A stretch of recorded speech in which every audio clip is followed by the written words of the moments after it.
Hi ಸ್ನೇಹಿತರೆ, ತಮ್ಮೆಲ್ಲರಿಗೂ ಮತ್ತೊಂದು ವಿಡಿಯೋಗೆ ಸ್ವಾಗತವನ್ನು ಕೋರ್ತಾ ಇದ್ದೀನಿ.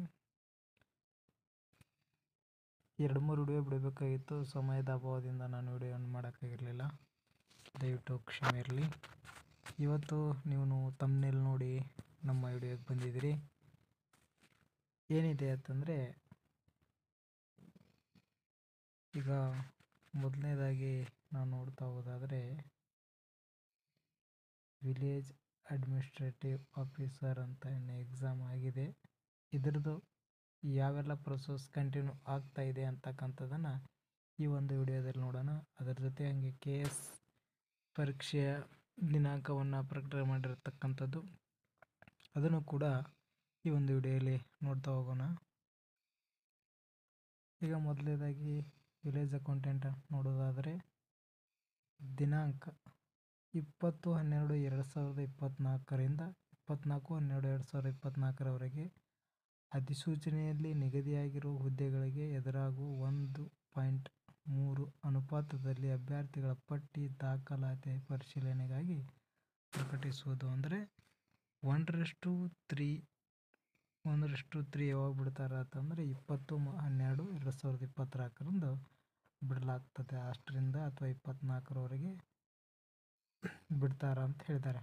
ನಂತರ ಎರಡನೇ ದಿನಾಂಕ ಕೊಡ್ತಾರೆ 2/1/2025ರಿಂದ 10/1/2025ರವರೆಗೆ 1:3 ಅನುಪಾತದ ಅಭ್ಯರ್ಥಿಗಳ ದಾಖಲಾತಿಗಳನ್ನು ಪರಿಶೀಲಿಸುವುದು ಮತ್ತು ವಿಕಲಚೇತನ ಅಭ್ಯರ್ಥಿಗಳ ದಾಖಲಾತಿಗಳನ್ನು ಪರಿಶೀಲಿಸುವುದು ಮತ್ತು ವಿಕಲಚೇತನ ಅಭ್ಯರ್ಥಿಗಳಿಗೆ ವೈದ್ಯಕೀಯ ಪರೀಕ್ಷೆ ಮಾಡಿಸುವುದು ಅಂತ ಕೊಟ್ಟಿದ್ದಾರೆ. ಇನ್ನು ಮೂರನೇದು ನೋಡೋದಾದರೆ ದಿನಾಂಕ 15/1/2025ರಂದು ತಾತ್ಕಾಲಿಕ 1:1 ಮತ್ತು ಹೆಚ್ಚುವರಿ ಆಯ್ಕೆ ಪಟ್ಟಿಯನ್ನು ಪ್ರಕಟಿಸಲಾಗುವುದು ಅಂಥೇಳಿ KEದವರು ತಿಳಿಸಿರುವಂಥದ್ದು.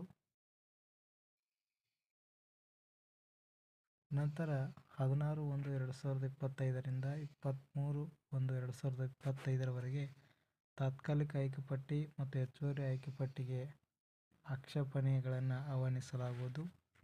27/1/2025ರಂದು ಅಂತಿಮ ಆಯ್ಕೆ ಪಟ್ಟಿ, ಹೆಚ್ಚುವರಿ ಆಯ್ಕೆ ಪಟ್ಟಿಯನ್ನು ಪ್ರಕಟಿಸಲಾಗುವುದು ಅಂಥೇಳಿ ಹೇಳಿರುವಂಥದ್ದು.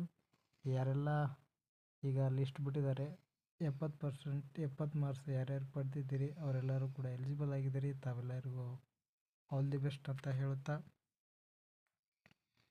ಏನು KS ಎಕ್ಸಾಮ್ ಟೈಮ್ ಟೇಬಲನ್ನು ಬಿಟ್ಟಿದ್ದಾರೆ. 2023-24ನೇ ಸಾಲಿನ ಗೆಜೆಟೆಡ್ ಪ್ರೊಫೆಷನರಿ 384 ಹುದ್ದೆಗಳಿಗೆ ಪೂರ್ವಭಾವಿ ಪರೀಕ್ಷೆ ಮರುಪರೀಕ್ಷೆ ಇರುವಂಥದ್ದು. ದಿನಾಂಕ 29/12/2024 ಭಾನುವಾರರಂದು. ಸಮಯ ಬೆಳಗ್ಗೆ 10 ಗಂಟೆಯಿಂದ 12 ಗಂಟೆವರೆಗೆ ಪೇಪರ್ ಫಸ್ಟ್ ಇರುವಂಥದ್ದು. 2 ಗಂಟೆಯಿಂದ 4 ಗಂಟೆವರೆಗೆ ಎರಡನೇ ಪೇಪರ್ ಇರುವಂಥದ್ದು. ಸೊ ಯಾರೆಲ್ಲ KSಗಾಗಿ ಪ್ರಿಪೇರ್ ಆಗ್ತಾಯಿದ್ದೀರಿ, ಅದೇ 29ನೇ ತಾರೀಕಿಗೆ ಎಕ್ಸಾಮ್ ಇರುವಂಥದ್ದು. ಐ ಹೋಪ್ ತಮ್ಮೆಲ್ಲರಿಗೂ ಅರ್ಥ ಆಯಿತು ಅಂತ ಭಾವಿಸುತ್ತಾ, ಯಾರಿಗೇನಾದರೂ ಡೌಟ್ ಇದ್ದರೆ ಕಮೆಂಟ್ ಬಾಕ್ಸಲ್ಲಿ ಕಮೆಂಟ್ ಮಾಡಿ, ಈ ವಿಡಿಯೋನ ಶೇರ್ ಮಾಡಿ ಮತ್ತು ಸಬ್ಸ್ಕ್ರೈಬ್ ಮಾಡಿ. ಈ ವಿಡಿಯೋನ ಕೊನೆವರೆಗೂ ನೋಡಿ ಅಂತ ಹೇಳ್ತಾ, ಮತ್ತೆ ತಮ್ಮೆಲ್ಲರಿಗೂ ಈ ವಿಡಿಯೋ ನೋಡೋದಕ್ಕೆ ವಂದಿಸುತ್ತಾ ಈ ವಿಡಿಯೋನಲ್ಲಿ ಕೊನೆಗೊಳಿಸ್ತಾ ಇದ್ದೀನಿ. Thank you so much.